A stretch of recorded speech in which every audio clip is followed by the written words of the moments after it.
inkosikazi yam. Praise the Lord. Bakho lento siphazamayo sithi inkosikazi yasekhaya kanti inkosikazi yakho.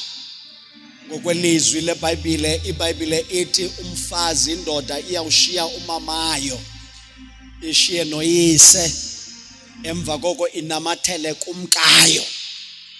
Hallelujah. Kutsho iBhayibhile ayingomfazi oya kunamathela, but umuntu ofuneka namathele. Kuyabonakala indoda le iyathanda unganamatheli. Kuthiwa namathela. Hallelujah. Iba ngamanye amazwi iba ipesi yakhe. Nikhona abazalwane bam, apha khoyo iba khona njengendoda. Namathela. Hallelujah. Into yabetha uAdam bazalwane kunganamatheli.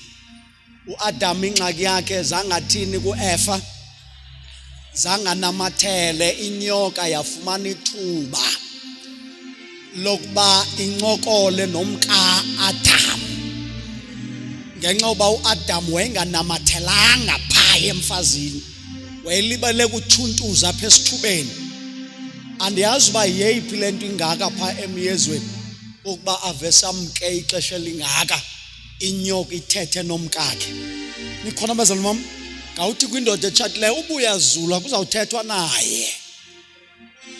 Uzawufika seyithetha amazwi amanye. Ubuhlele canga kwendoda etshatileyo yixelele ithi kuzawuthethwa naye uba uyathuthuza. Namathela apha emfazini.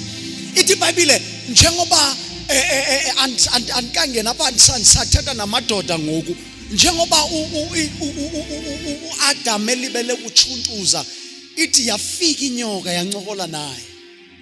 Yathi molo inyoka, naye wathi ewe. Ngoba ngeke umuntu angathi ewe kungekho umuntu othi molo kuye. Nikhona abazalwane? Yathi ewe. Yabe seyibuza inyoka, ayazisokole sayibuza into eninzi. Yakhangela into ebithethwe nguThixo, yathi utshilo na uThixo ukuba ungadli kulo mthi. Uzawuthi ke yena uSathana kulo wakho nje umane umshiya, athi utshilo na ukuba ngowakho lo. Faka idoubt, afake into uthi ngowakho. Awuboni nalento nibhidana ayinoba ingowakho, uthi inyoka. Utshilo na. Ithi ke ngoku umfazi hleze uzawuthi lo wakho. Hayi inoba mhlawumbe wayetshilo ngela xesha nandithandaza, inoba wayetshilo kufakwa ntoni idoubt.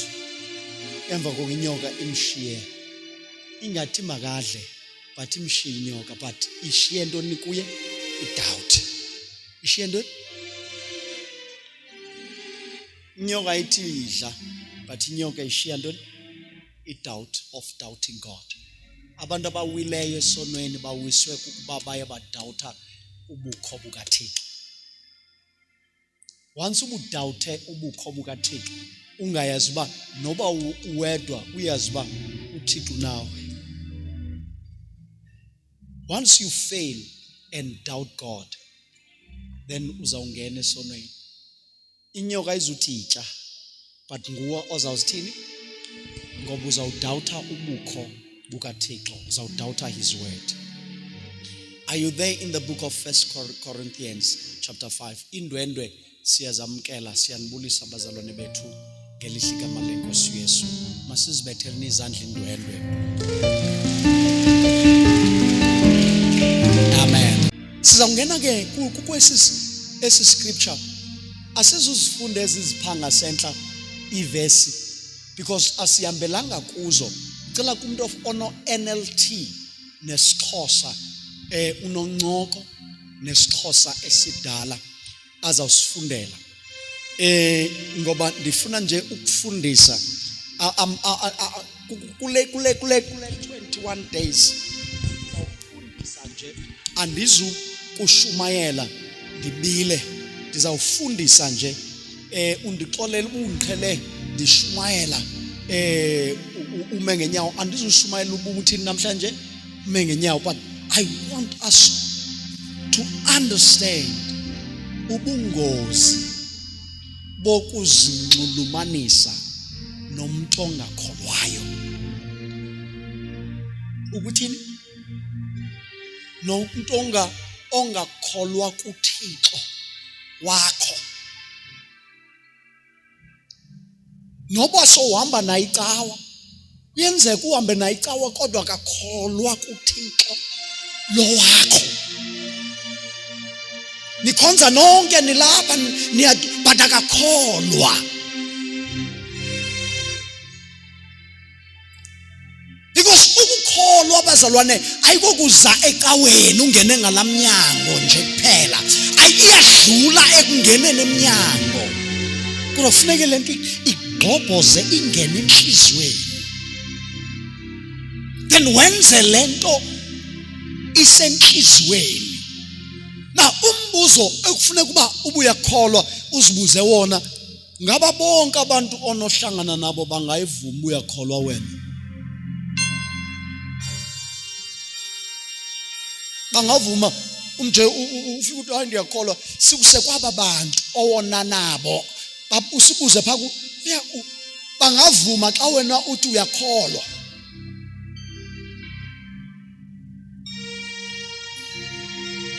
Funeke sifikelele kwi-level yokuba awunasazela, awoyiki awunasazela noba ungasiwa kwilali ozalelwe kuyo ozawuthi hayi siyamazi lo, uyakholwa. Haleluya, haleluya. Sinswa kwami esikolweni ndandingadlali ukusinswa kwami.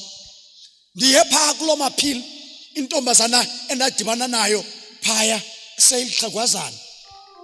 Yade le ndoda yasindiswa yayisumayeza sesesikolweni le. Ndandingadlali, ndandiphila ivangeli phaya esikolweni because into endandiyifuna kukuba babone umohluko phakathi komntwana kaThixo nomuntu kaThixo. Bekhona i-distinction, bekhona umohluko, makube khona umohluko bazalwane. Masizitsibe eza verse because eza verse phaya uPaul uthetha nebandla elivumele umzalwane olala no stepmother wakhe, ulala nomama wakhe. Kaloku i-stepmother ngubani? Mama mzalayo. uPaul ukhuza uthi makagxothwe. Makathweni? Makagxothwe. Akadeserve ukuba abe lapha. Nikhona bazalwane? Paul is addressing fornication in the church. Because kuyenzeka abantu sebekholwa baqhubekeke besenza amanyala. And Paul is addressing that. Ukuthi makube khona umohluko. Uthi bazalwane, lo mzalwane noba ndingekho bandikhona ngokomoya. Ndiyamgweba. Disike sibava abantu bathi hayi sumjaja. iBhayibhile ithi bagweba abazalwane bakho. Because sizawugweba ne-angels. Do you know that? Nayazi lonto bazalwane, i-angels zawufola iline. Masisifunde man, khawuleza umuntu okhawulezayo ufunda esi scripture, khawuleza qala phaya phezulu. Ulinde ntoni?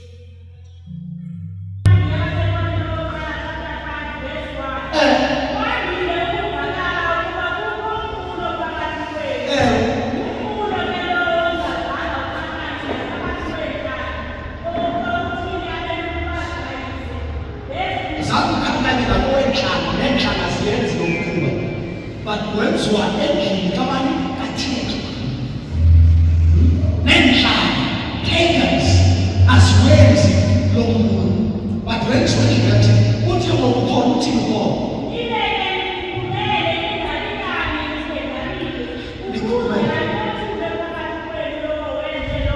Atwe nomuntu lo, makanyotshwe akabhilonge bandle. Ubhilonge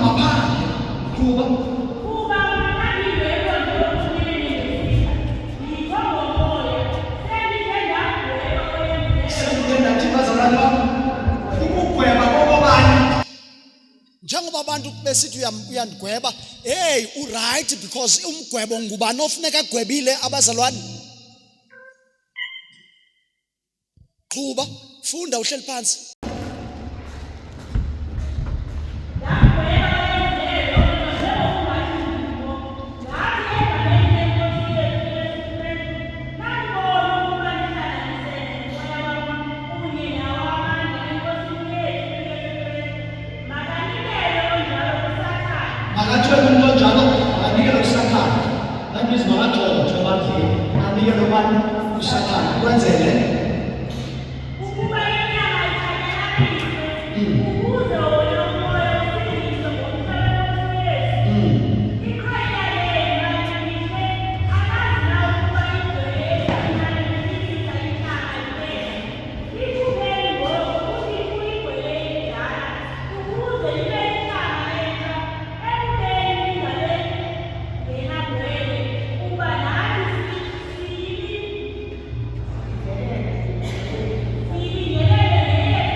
NLT yena would let us not have association.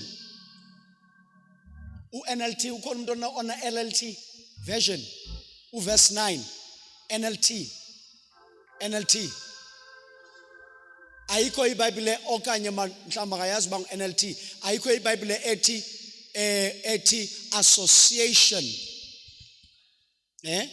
Funda leyo mntanami.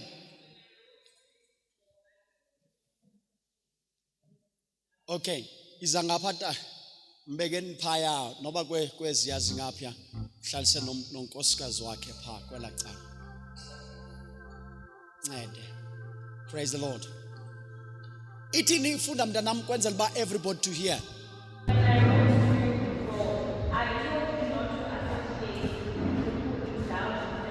I told you not to associate. With who? With people who indulge in uthi andifuni nibe nabudlelwane nabantu abathini bazalwane bam abazinxulumanisa nombulo. Nikhona bazalwane bam? Mani ikhona enye ethi even ukudla naye sanudla naye. Why i-association into umuntu onenza ezi zinto kungoba ezi zinto ziyosulela. Zenje njani? Ziyosulela. Once uzinxulumanise noba usinswe kangakanani. Kawuniphathele iglass enamanzi endi aclean, uniphathele amanzi amdaka. Phathi iglass ezimbini.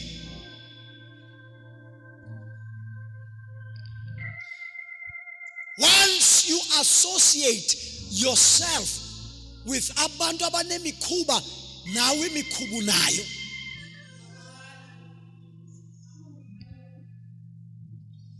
Kukwintetho yesilungu ethi the birds of the same feather they flock together.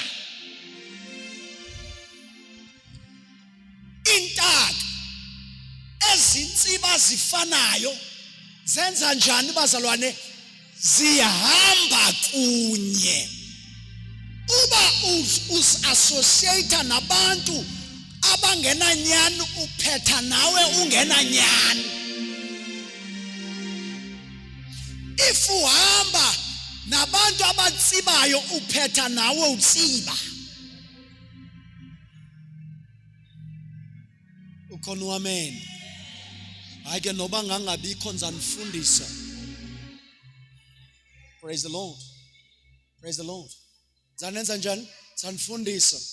Ngoba ngelishwa ya uba bekuthiwa bendingabe ndizayibaleka le nyanisi uba benindikholisa libandla. Babe nikholiswa libandla bendizayibaleka le nyanisi. But ngoku shame ndizayithetha le nyanisi ngoba ndiyazikholela. Amen. No sibambile isumsaka andihlupheki ngoba umkholo uzawuthi uzongena. Amen ukhona. Ngoba i-bad association iyingozi. Ngizanibonisa pha ezweni kaThixo ukuzinxulumanisa nomuntu ongakholwayo, but ngonisaqalisa nje ndisesenyeleni. Now uba uzinxulumanisa nomuntu ngawuzijonge uqala kwakho kuwa. Uqala kwakho kuwa. Uqala kwakho amakhwenkwe, uqala kwakho amantombazana. Ngawujonge uba iqale phi. Iqale uhamba nabani. Akho umuntu ovese athi dluphu azenzele.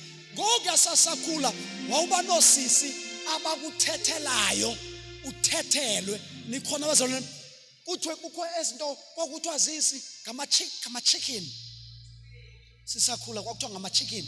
Kuthiwa ama chicken ke usisi omdala apha esikolweni wayiba nabantwana bakhe. Aba bantwana abanikeza apha kuthi ke ngoba wena uzoba ngunalona. Uyabona ba yi-bad association. La mntwana akazinto but uzihlanganise nomuntu ongcolileyo then naye waphetha engcolile. Angcolile amanzi andile wena asanda kangcolise lamanzi. Galela umhlaba man. Niyabona lo mzalwane unjani? Niyabona lo mzalwane unjani? Ucocekile lo mzalwane. Utheni lo mzalwane?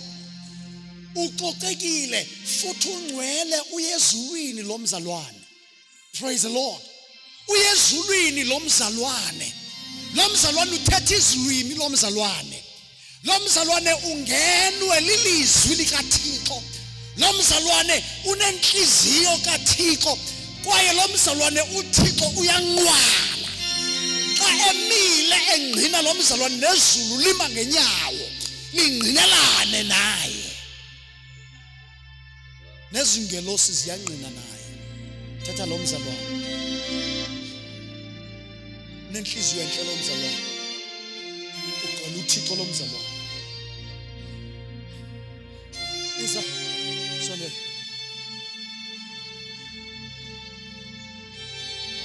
Lo mzalwane njengoba ezihambela nje uzihambela uright nabani noThixo. Uright nabani nabantu. But kukhona lo mzalwane. Naye ngubani bazalwane? Naye ngubani? Umzalwane. Lo mzalwane ugcwele inhlebendwane lo. Lo mzalwane nomona. Uba kuke kwashumayela umuntu apha ukhubekile. Ukhubekile uba kushumayela akushumayelanga yena, ukhubekile inhliziyo yakhe ilimele. Unenhliziyo emdaka. Inhliziyo yakhe imdaka. Uba kushumayele akushumayelanga yena, hayi akhange kube mani xa kubuzwa ibinjani icawa. Hey hayi khona. Icawe namhlanje. Enkhanga shumayele notata man. Andiyazi la muntu ebeshumayele ba. Khange ibe mandi icawe namhlanje. Usekwathini? Yo, kwayindlela ebenxibe ngayo man. La ndlela anxibe ngayo. Unxibe icolor egreen neck nered nepink, color blockile.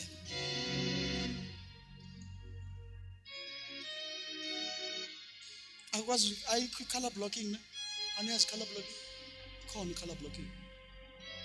Lo mzalwane. Lo ithi iBhayibhile ungazithini? Ungazithini sonjika? Ungazithini? Ungazinxulumanisi. Danger of association. with an ungodly person. Lo ebevutha asondele ngoba kafuna uba yedwa. Hayi ndandifunda naye. Hayi uthe umfundisi uNdamasa wayifunda uba she's ungodly okanye he's ungodly. Awunamsebenzi na ufunda naye.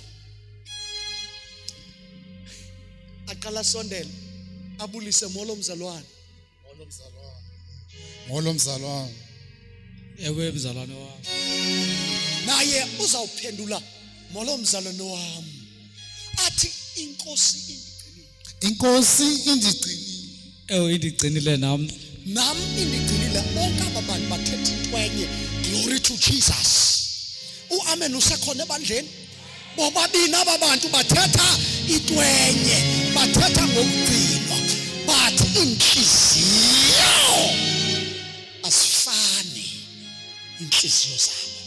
Omnye unenhliziyo egcwele uThixo. Nyukani niye pha phezulu. Omnye unenhliziyo egcwele uThixo. Xa behamba bahamba athi ayakho nto man, ndifuna ncedeke lo mzalwane. Ndifuna athini? Amphokozele. Ngamphokozele. Pheza. Xa emphokozela yena kwenzeka ntoni phakulana? Akho nto yenzekayo. But kuye kuyaluzeka laa ntlenge phaa ezantsi iyaphakama inyuke. Aqomba hayi uyavuma ngithetha le nto yaseka uyamane endivumela. Akuyeke ngomso aze naye kaloku nawe ubugalele mos. Andithi nawe ubugalele naye uzawukwenza njani? Agalele.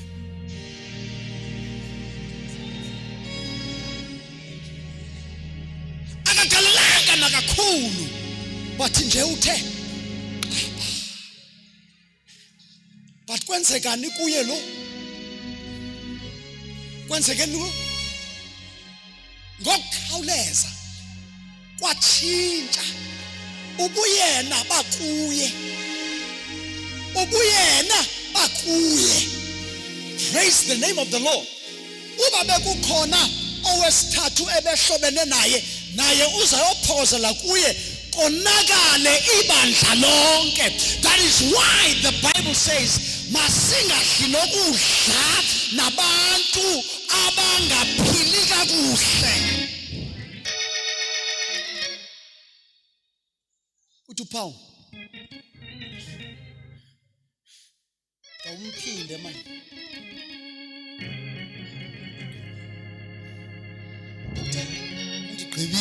Undigqibile. But bamane besithi glory. Glory to God. Glory to Jesus. But noba besitsho izulu alitsho. Noba besithi glory to Jesus, noba beshumayela lapha, noba becula behlabelele beyi-worship team, noba benxibe ikhola njengoba ndiqhela uyinxiba, but abazukuya ezulwini ngoba iingubo zabo zingcolile.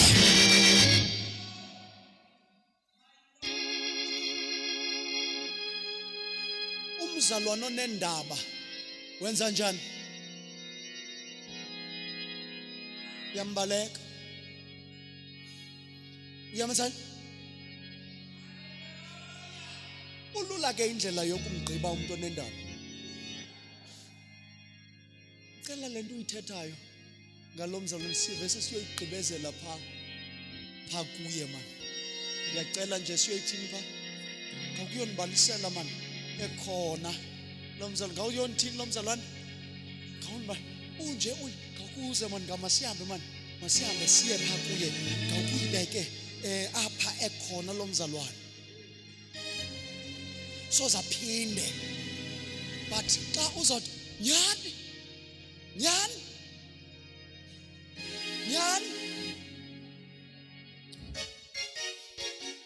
uyagalela and you become contaminated. Uyangcola, uyajobeka. Uthi ubungumfazi ohleli kakuhle emzini wakhe, but uzibone sowuphila impilo embaxa ngenxa yoba uzi-associate nabafazana abaphila impilo emdaka. Uthi ubuyindoda ethembakeleyo emzini wakho, uzi-associate namadoda angaphili kakuhle, now uzo-end up nawe sowenza njengawo. That is why iBhayibhile ithi mawuyeke ukuzinxulumanisa. You cannot have a friendship with someone, an unbeliever. You cannot have a friendship with also a believer that unbelieves God. Oh manphile, awukwazi ukuba nobuhlobo nomuntu okholwayo engakholwa. Manphile, awukwazi ukuba nobuhlobo nomuntu okholwayo engakholwa. Ngoba kukhona iziqhamo zokholwa. Athi amaGalati 5:23 athi yabonakala imisebenzi yemoya. Umoya uvelisa iziqhamo zikamoya, kuvela le. But kuGalatians 5:19 ithi yabonakala imisebenzi yenyama izidwelise. Now once kubekho imisebenzi yenyama emanifestayo kulo mzalwane, mbaleka umthandazelo. Sifuna uba ne-friendship naye. Sifuna ntoni? Sifuna uba ne-friendship naye. Mthandazelo. But uThixo beme-expose kuwe ukuze wena umthandazelo. Beme-expose uba lo muntu nje, but pray for this person. Ungadli naye, uhlale naye. Because once udle naye, you become like him or like her. Association. Qiba ulen ubesikhila in the book of 2 Samuel chapter 13 from verse 2. Kawugqibezela lapho?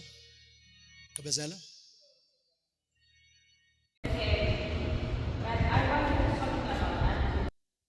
Uthini uPaul? Uthi akathethi nabantu? Akathethi uPaul ngabantu abangakholwayo, uthetha ngabantu abathini? Niyamva uPaul uthini? Uthi hey wethu, because siyathanda ukuthetha ngabantu abangakholwayo gqithi. Uthi uPaul hey wethu andithethi nabantu abangakholwayo, ndithetha nabantu abakholwayo. Ngoba aba bantu banemikhuba ngaba bathini? Aba bakholwayo. Abantu abanamanyala ngaba sithaba bakholwayo. Uthi uPaul andithethi nabantu abathini? Abangakholwayo kuphela, but kodwa ndithetha aba bakholwayo. Ukuba yithini?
Umzalwane ngawumbuze nje, mbuze yithi ungumzalwane, yithi usindisi uyakholwa. Ngawumbuze man, ngawumbuze uba uyakholwa ungumzalwane na, ngoba kukhona abantu abanegama lokuba bangabazalwane. Kwabantu abanegama lokuba abantu banegama ba. Oh hallelujah. Banantoni bazalwane? banegama loba bangabazalwane kodwa bengengabo abazalwane. Because into eyenza uba ube ngumzalwane ayikokuba ube negama lokuba ngumzalwane, but into ekwenza ube ngumzalwane yindlela owenza ngayo. Ithi iBhayibhile babizwa ngoba bangamaKristu ngenxa yokuba indlela ababesenza ngayo yayifana noKristu.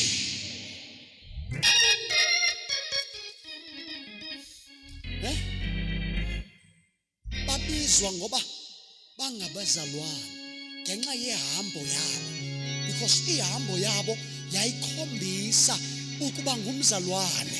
Nikhona abazalwane bam, bendithe last week, awukwazi ushumayela kwindoda yakho, but indoda yakho wena xa ungumama wenzani?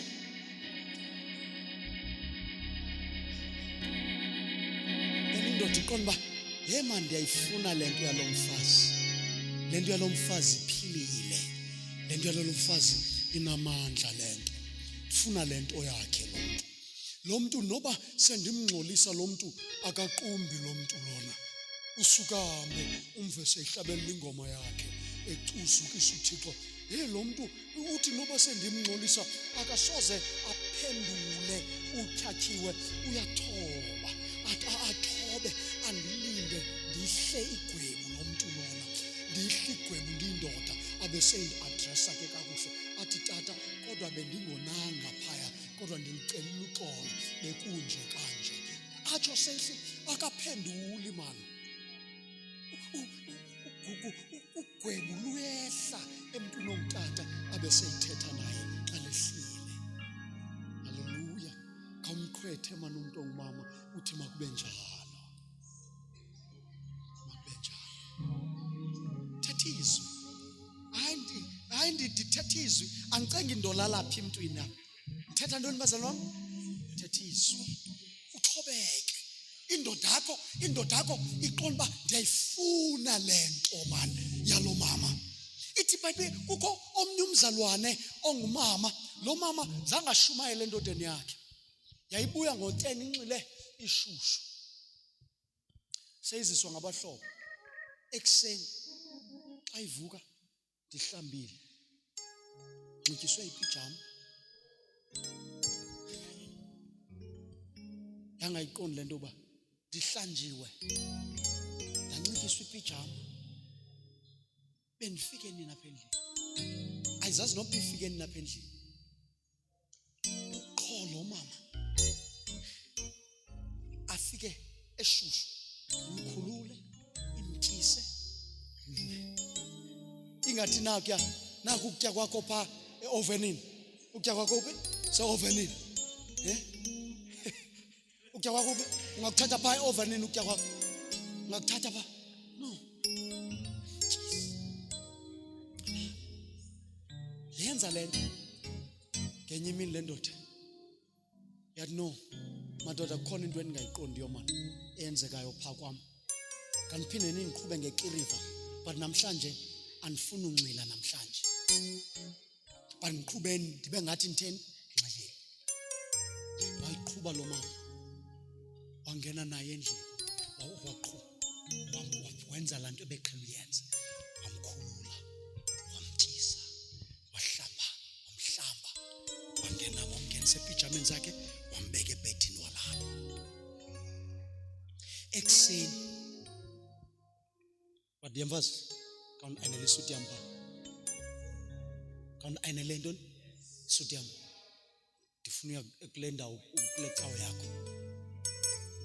Ngaloo mini loo tata wasindiswa, hayi ngoba loo mama uye wathetha, but loo mama wenza ukuthanda kukabawo, yaze indoda yakhe yawinwa kukuthandwa yindoda, kukuthandwa. Lo tata wawinwa kukuthandwa ngumkakhe, kukuhlonitshwa ngumkakhe, because ebenomyeka athi mlahle mbekeni phaa, bekeni phaa, akasanga namali nokutya siyalamba, bekeni phaa.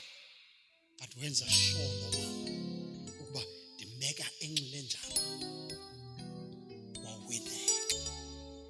nanikhona umama, the late mama uMzazi years back, yena owakhe umyeni uthi ndandiye ndifike ndiyomhlangabeza egeyithini, efike late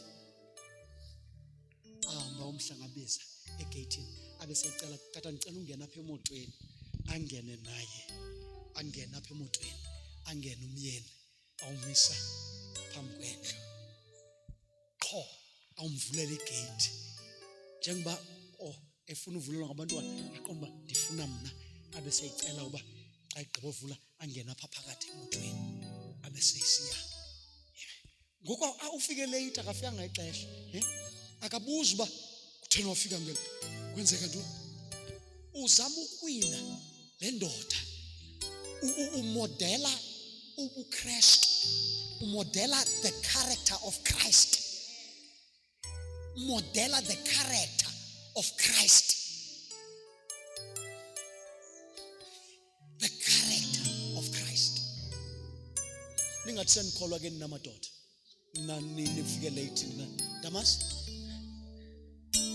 nini vile ningathi niyakholwa ngonina anizofika late nina, because nina niyathini, wena umele ubuzwa, wena ukholwayo uba uvelaphi, wena ukholwayo umele uba utheni, awubuzwa wena, but kodwa ongakholwayo awumbuzi umuntu ongakholwayo, usewenza umodele.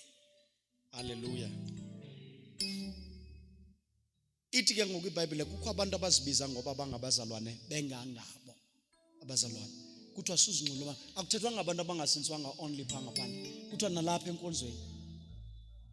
Ubugqodwa akaphili kakuhle, suzinxulumanisa naye ugqodwa noba ngumfundisi.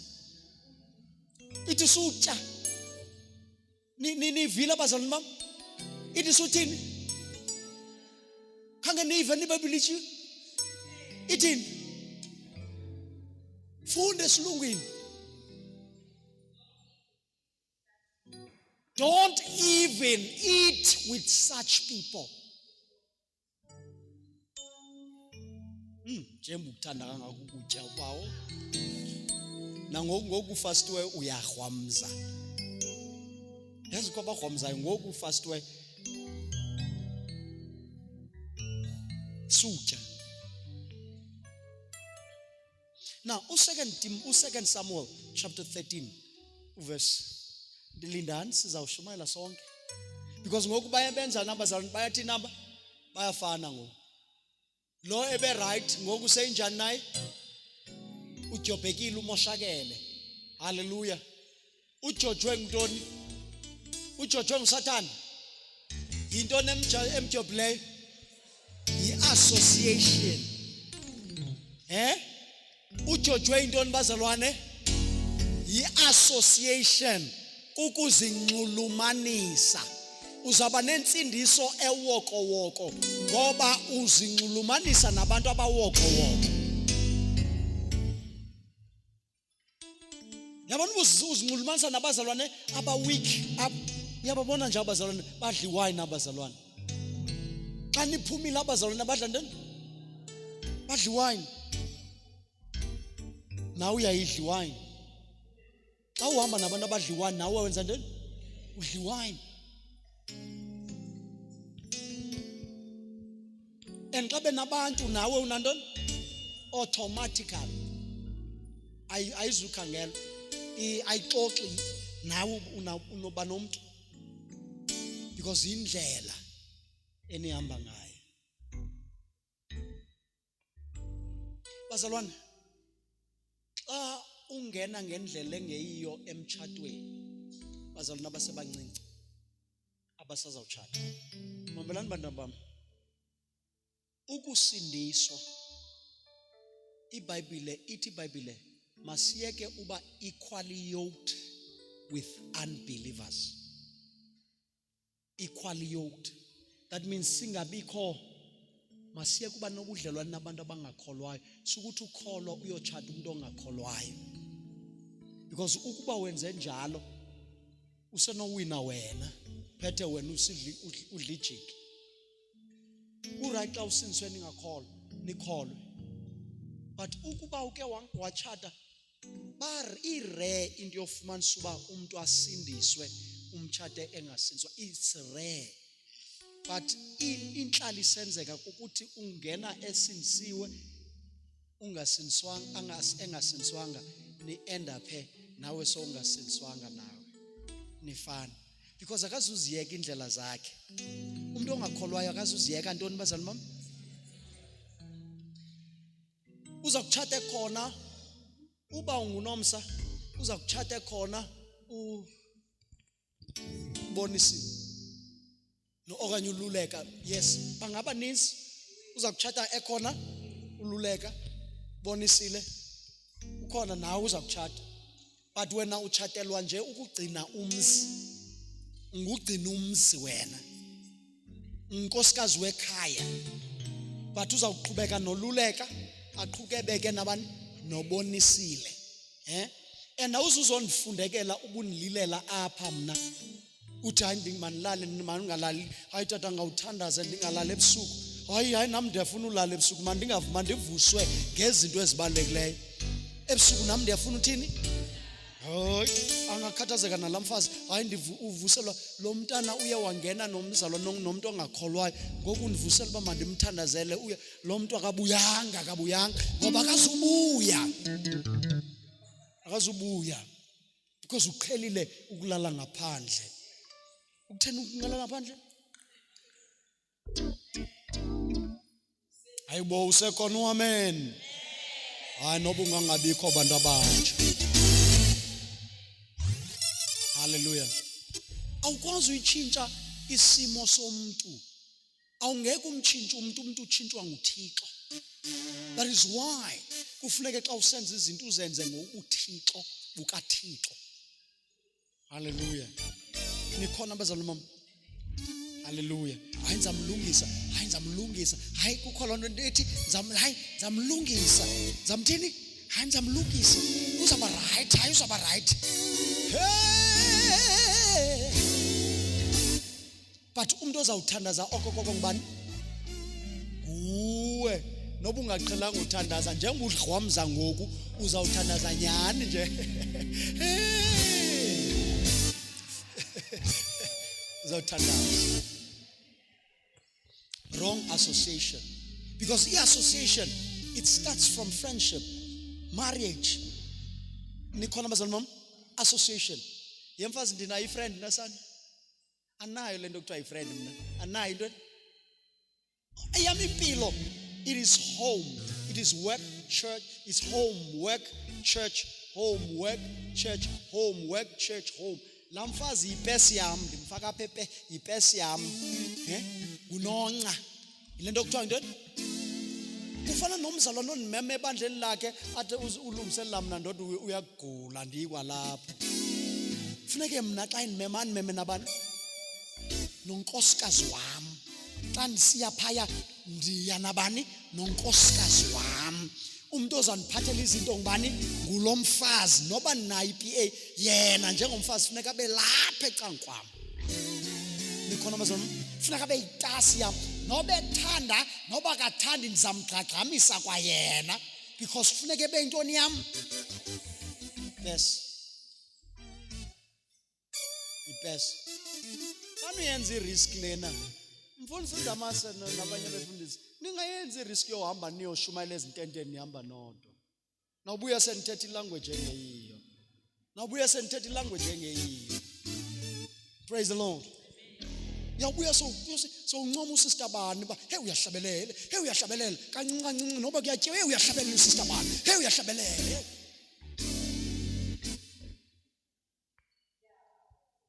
Bad association. Uba ndingumfundisi onamaqhingo namanyala suzinxulumanisa nami. Hambela kude nami. Nikhona bazalwane mama? Hambela kude ngoba uzosulelwa kulomkhuba. Yosulelwa.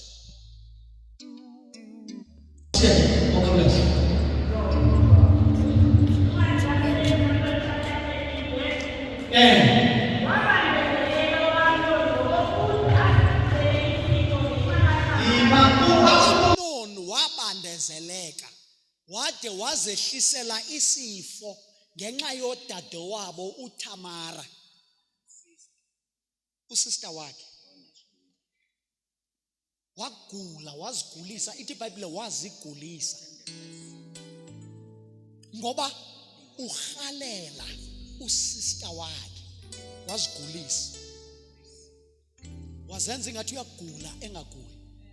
Jonga verse utsibe uye kumhlobo wakhe. Wathini umhlobo wakhe?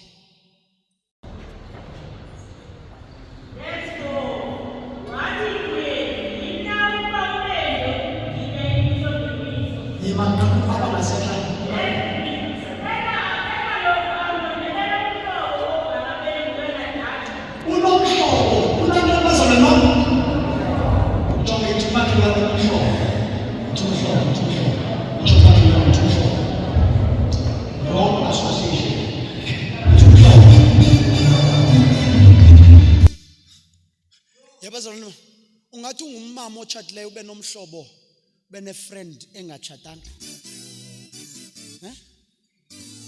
futhi engakholwayo. Ndiyindoda ndibehambe ndibe nechomi yomfana, ndinochomi lo mfana ongathina chomi yami, mane ndihamba phaa endlini ndiya kwichomi yami, nayo imane isiza apha le chomi yami. Praise the Lord. Mane isiza apha endlini nayo le chomi yami. Nikhona bazama? uAmnon unomhlobo uYonadabi. Uthini uYonadabi? Because i-association. uYonadabi ebeyindoda elumke kunene. He was wise. Wathi kuye. Kutsho bani? Wathi uYonadabi. Wathi wagalela kuye. Wathini? Yini na ubenje ukubhitya? Qhuba. Mnyana wokumkani imiso ngemiso. Niyambona uyamncoma? Niyakhona bazalwane? Number 1, umhlobo wakho, umuntu associated nawe will always ekuncoma. Because ufuna lento azayithetha ibe ngathi uzibona umkhulu wena. Praise the Lord. Now, friendship, association with wrong people, end up ungcolile, usisingcoli. Uphethe usisingcoli. Wathini Sonjica? Akundixeleli na, wathi uAmnon kuye, ndithanda uTamara udade uAbsalom umninawa. Now uyaphendula naye, galela kuye, ndithanda udade wethu. Usister womnina wami. Qhuba. uYonadabi wathi kuye, lala, uyaphinda uyagalela. Lala esililini sakho uzigulise. Kuthi umhlobo, jonga le ndoda yakho yidlise, ife uzoshiyeka uyibeneficiary yezinto. Ngoba nabakhulela apha eMthatha, raise your hands. Abanye basebancinci abazuyazi. Ngoba ni abayaziyo ephaya eSouthridge ngela xesha kwakubhubha amadoda amaninzi. Ngoba nabayaziyo lonto yaseSouthridge babebhubha amadoda amaninzi. Aniyazi ni? Mamela, uyayazi wena kwakusenzeka ntoni eSouthridge? Why?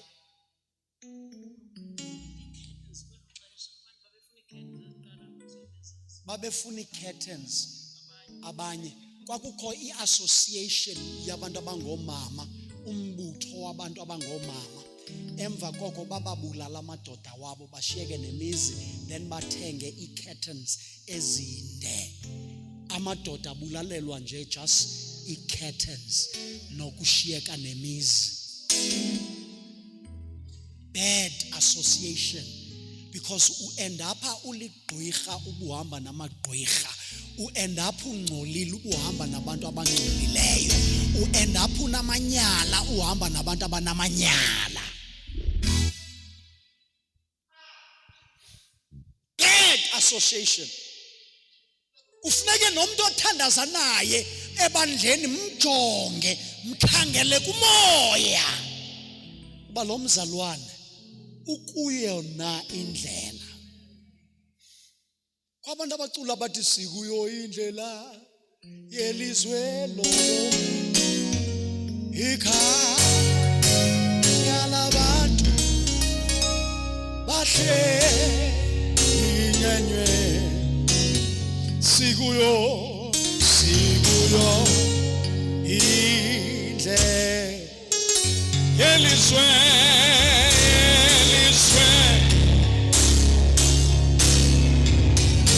ikhaya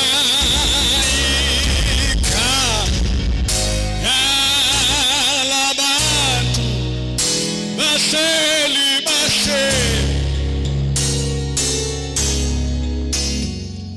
ayipheleli apho lo mhlabelelo abe seyibuza ke ngoku ngoba uyayazi lo mhlabelelo ukuba kukhona abantu abathi bakuyo le ndlela bengekho kuyo, athi noyana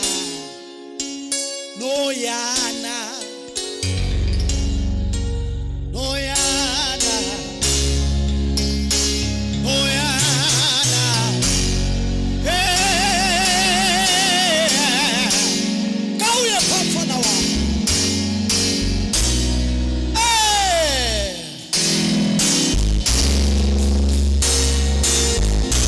awubuse lokho sekamkwakho uthi noyana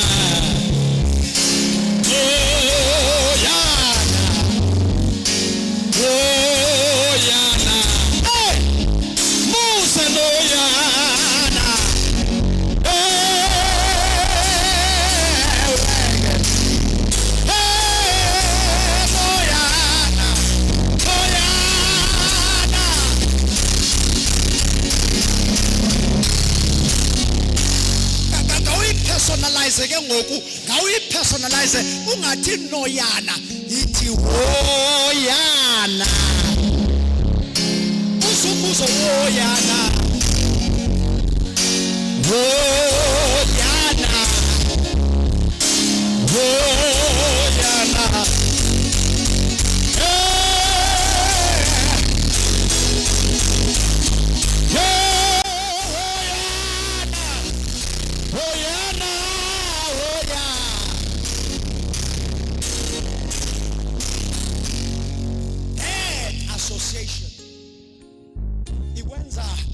association uphethe ungcola nawe. Ithi lo umhlobo onguYonadabi wathi zilalisa uzigulisa. Bengathi uyagulwa uthi makazise into yokudla akwenzele umcele pha kutatakho akuzisela into yokudla endakudlisela esandleni. Ithi iBhayibhile wenza njalo wambizela sizawuya kwezinye andifuni sigqibe scripture kwanza sithetha. Ithi wambizela ekamereni, ithi wakhupha zonke izicaka. Kodwa noTamara Shem wesis Aram umntana kaThixo. Carelessness. Awunothise kukhutshwa umuntu wonke kukhutshwe nezicaka kuthiwa phumani kodwa wena usahleli. Into lafuna uyenza umuntu akwethu wakhupha nezicaka. Wisdom yile wisdom ucinga xa lo sister efuna uyothandaza naye yedwa phaya nizawuvala umnyango. Wisdom iphi wisdom yakho uhamba endlini yakhe akuvalele wedwa phofa gxothe nabantwana athi ayiphumani bantwana sizawuthandaza ngoku. Phumani bantwana sawuthina apha sawuthandaza notata umfundisi ngoku sawuthandaza notata umfundisi. Phumani bantwana. Walala ingqondo wamatha uTamara. Ithi iBhayibhile wamdlwengula ngenxa kabani omcebisileyo ngeYonadabi. Ukuzinxulumanisa nabantu basejele ngoba ngenxa yoba abanye bazi associate nabantu abarongo. Wawungangcolanga wena but wazingcolisa ngabantu abangcolileyo. Wawungenabuthi but unobuthi namhlanje ngenxa yabantu abangcolileyo. Wawungajoli kodwa ujola ngenxa yoba ujonge ipeers zakho. wawuphila ivangeli engcwele but wazingcolisa ngeassociation. Wawungahleli, wawungenzi yonke enye into but wazingcolisa ngenxa yeassociation. I-association, it destroys a person. Ungodly association destroys people. Masijonge omnye umzalwane ku 2 Samuel chapter 16 verse 20.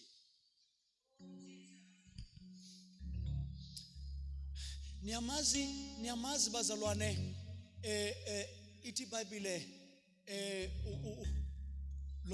lo mzalwane kuthiwa nguHaman. Niyamazi uHaman?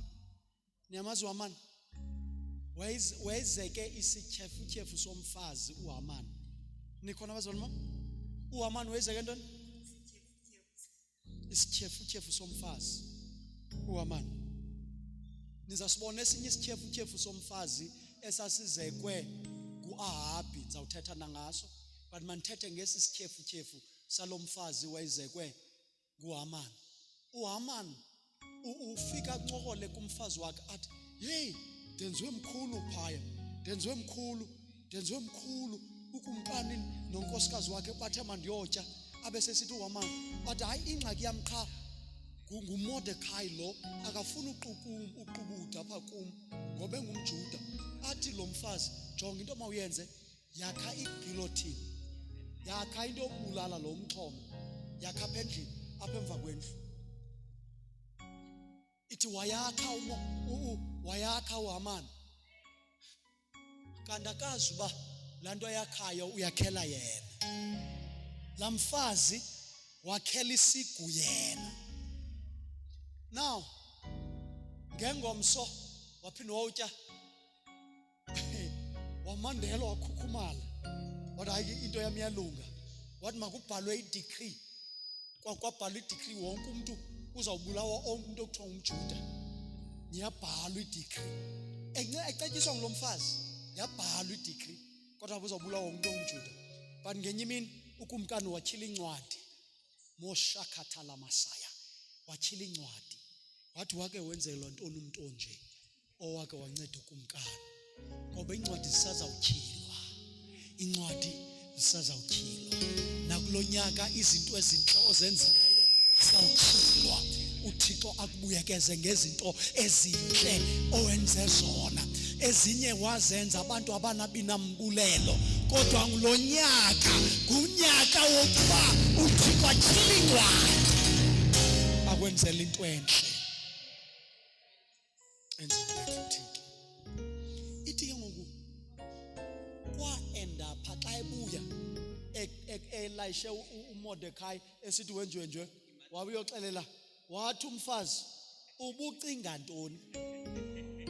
Uthi umfazi wakhe lo ebemcebisile, uthi, "Wena ubucinga ntoni? Wake wakhona umuntu olwa nomJuda oyise." Kuthi umfazi lo ebetheni umfazi ebemcebisile, uthi, "Wena ubucinga ntoni? Wake wakhona umuntu olwa nomJuda oyise." Wrong association. Ungene kumtshato wrong association. I-wrong association, it will cost your life. It will cost your life. Cost your life.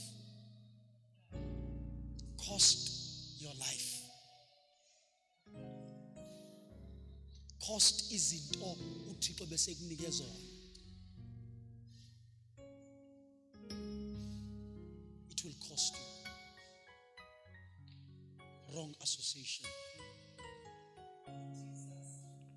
Balekile ubajonga abantu omawu-associate nawo. Now, masijonge lena indoda. Le ingapha uAitofel. Nangu uAitofel ngapha. Le nguAbsalom le. Le ngubani le? uAitofel. Le ngubani? uAbsalom. Masiyeke. Why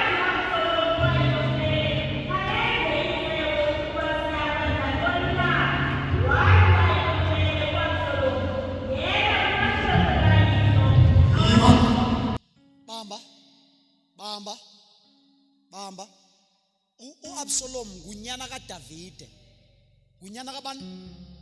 Ngunyana kakumkani u-Absalom. Akho nto ayidingayo, akho nto ayisweleyo. But unomhlobo ongubani? Mamela jonga u-Ahithophel. U-Ahithophel was wise. He was an advisor kuDavide right. But wayohlangana nobani? No-Absalom umuntu orongo. Nikhona bazalwane bami? Wa-end up naye u-Ahithophel enjani? Wrong. Because u-Ahithophel, he was a good advisor of David. But u-Absalom wahamba waqhankqalaza wayozimisa njengekumkani. But wahamba ngoku u-Ahithophel wayosupporta u-Absalom i-act wrong. Nikhona bazalwane bami? Now, wayos associated right, but wa-end up mveni ubuthini ngoku? Uthi icebiso lakhe yenza ntoni wena Absalom? Lala namashweshwe katatakho abafazi bakayise. Absalom, galela. Phinda ugalele nawe. Ithi iBhayibhile wenza njani?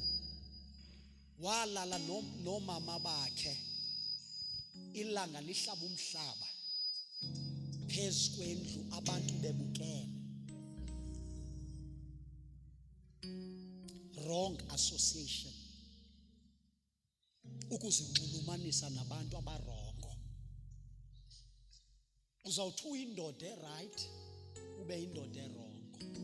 Uzawuthi umama umakoti alright ongenamanyala but uzidibanise nomakoti abanamanyala ube namanyala.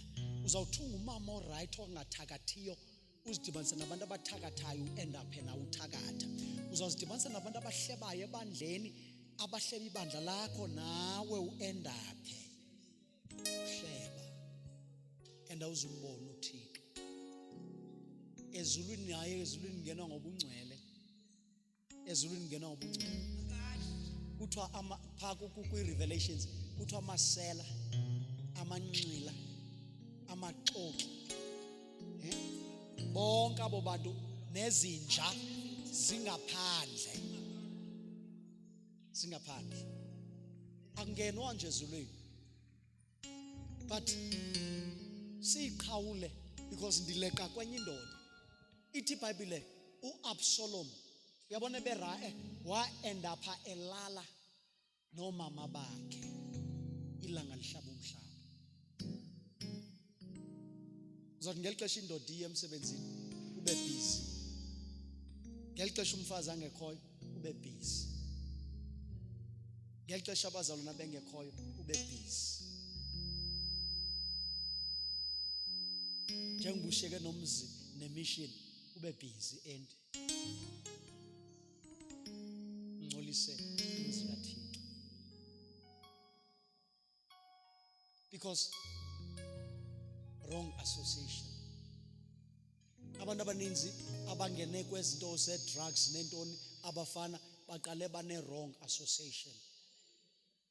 Abafana abaninzi abangamaginsa baqale bane wrong association. They associate themselves with wrong people.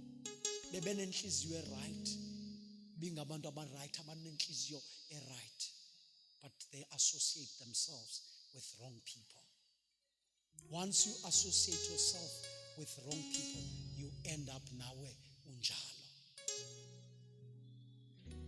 Just imagine ulale nomama bakho bonke. Ithi iBhayibhile xa ibuya uDavide weva lo mhlola ithi wababeka kwawabenzela indlu yabo kodwa zangalale nabo because babe lihlazo. Disgrace. Waphulukana even nobukhosi. Wafaka buhlungu Absalom. Waleka utatakhe. Ufeka buhlungu. Utatakhe ebaleka unyana wakhe. Ngenxa ye wrong association.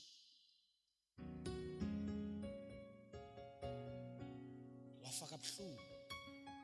Waxhomeka ngenwele zakhe. kwazwa wambulala wafa. Because wrong association isiphelo sayo kukufa. Because Roma 6 verse 23 athi umvuzo wesono kukufa. Ke sona isibabalo sikaThixo bobomi obungaphakade kuKristu Yesu. Wrong association. Uphetha usenza izinto ezimbi because of wrong association. Sudla nodla nabantu abangakuthandi ukukhonza uThixo.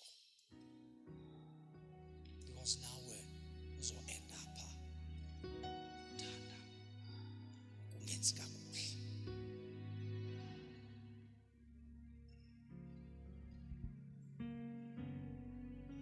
Senshikelwe izivesi ezimbili. 1 King 21.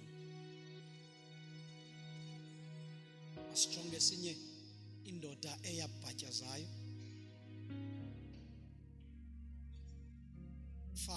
21:5. Ntoni uyikhalela? Kakade nikhalelani phana ningabantu abazali?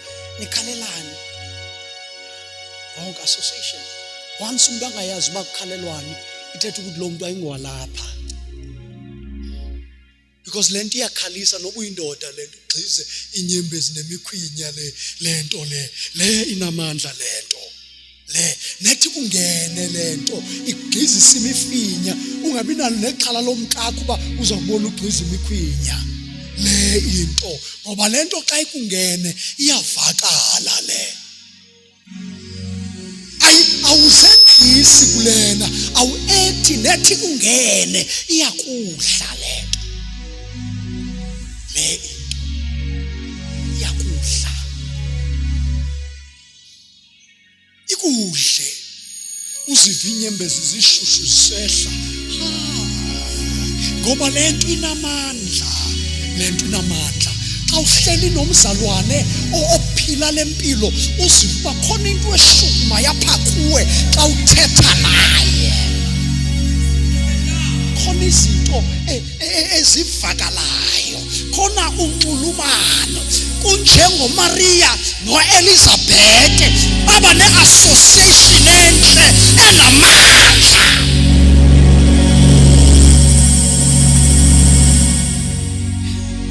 Yabona i-association kaElizabeth noMaria wathi xa behlangana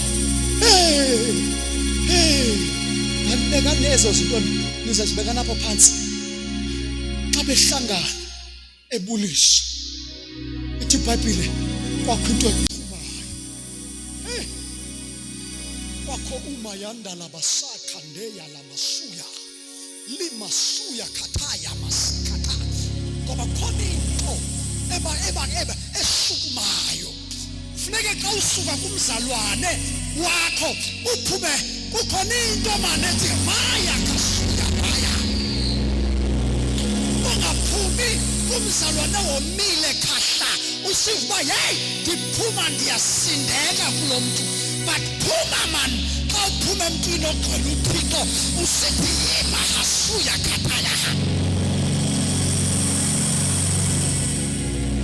Hlangene nomuntu wenento yasezulwini uva kwawubambana kwakho naye khona unikezelwayo ithi ubusana phakathi esiswini sikaElizabeth yakhona into exhumayo iqhunyiswa yintoni iqhunyiswa yenye nayo ngoba ngeke uqhunyise into yakho kumntu ongenayo le nto unayo.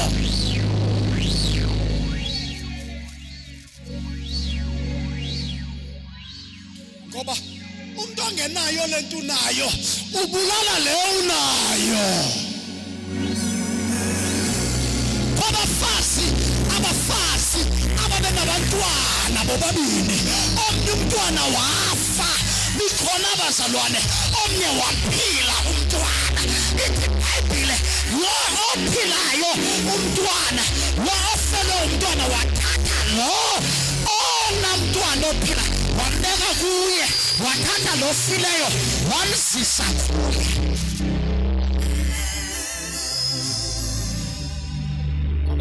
abantu abanezinto ezifileyo basoloko bafuna ukuba nezinto nawe ufune kube nento efileyo abamfuna umuntu ongumzalwane ovuthayo once uvuthe bathi ayayaye siqhelile mani siyabaza obani thina abayixhomi lento wena uyenza wes man uyithwele enhloko kanti ithi iBhayibhile usindiso masuthwale enhloko njengesigcina enhloko sosindiso iyathwala enhloko lento ibonakale lento abantu mabayibone ungathethanga abantu mabayazi ungashongo mabayibone lento mayasiwe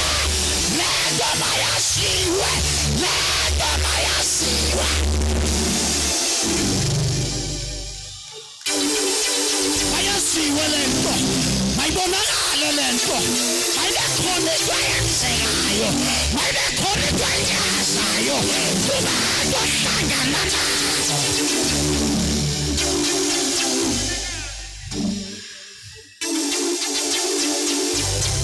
awukho ordinary man uthanda uhlangana nabantu aba-ordinary kodwa awukho ordinary uthanda uhlangana nesitshakala ungesositshakala uthanda uhlangana nabantu abangenamoya unomoya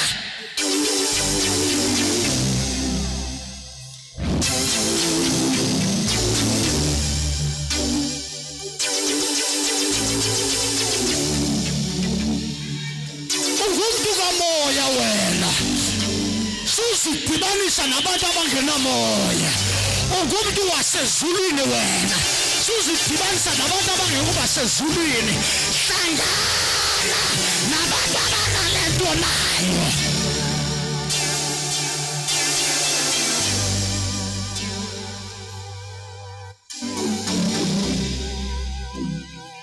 ngoba abantu abanalento nayo abadlali ngayo lento bayayazi ixabiso layo lento yabona ubuhlangene nomuntu oyaziyo ixabiso lalento iphetheyo nani khona abazalwane kawuhambe nomuntu olaziyo ixabiso lalento ngoba lento ixabisekile lento inamandla lento iyoyisa lento iyanceda lento ivula indlela apho kungekho ndlela lento iyadilisa